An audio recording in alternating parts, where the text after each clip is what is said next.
Welcome to Grace Today, a daily vlog designed to encourage you and equip you with the Word of God.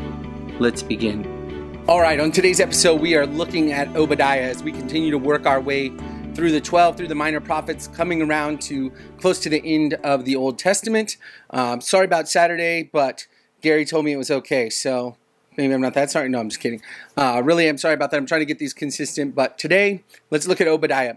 Obadiah highlights the righteous judgment of Yahweh in the day of the Lord and in the restoration of Israel. Now, many of the minor prophets have a heavy theme of judgment, and Obadiah is completely within that theme.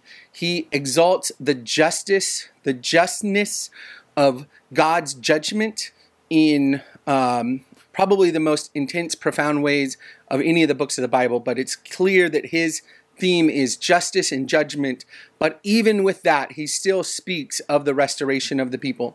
How would we break down this book? Well, I break it into 3 parts. I thought about maybe breaking it into 2, but I think 3 is best. In the first 9 verses, we have the oracles against Edom. He's speaking out against Edom.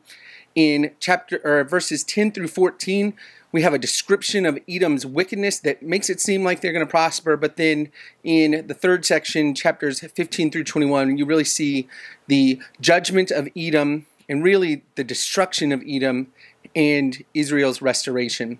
So you have wickedness on display here. You have God speaking of the day of the Lord when he's going to judge all nations, including Edom, for their particular wickedness, and then that particular wickedness is described.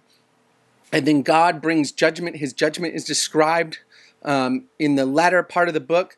But even in that, we get the restoration of the people to the land. And I would say that is the key redemptive text. Verses 19 through 21, where the restoration of the people to the land, proving God's covenant faithfulness, proving that his people would not be overcome by their enemies.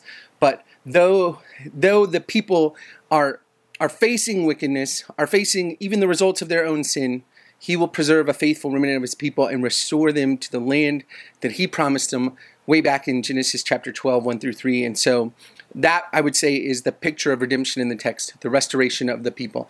So that's the book of Obadiah. Tomorrow we'll look at Jonah, and probably one of the books we're most familiar with, but see that in great detail. I love you, Grace community. I'm praying for you. Have a great day. Thanks for tuning in to the Grace Today vlog. For more information on Grace Community Baptist Church in Elgin, Texas, or how you can support this ministry, check out the links in the description below. See you tomorrow.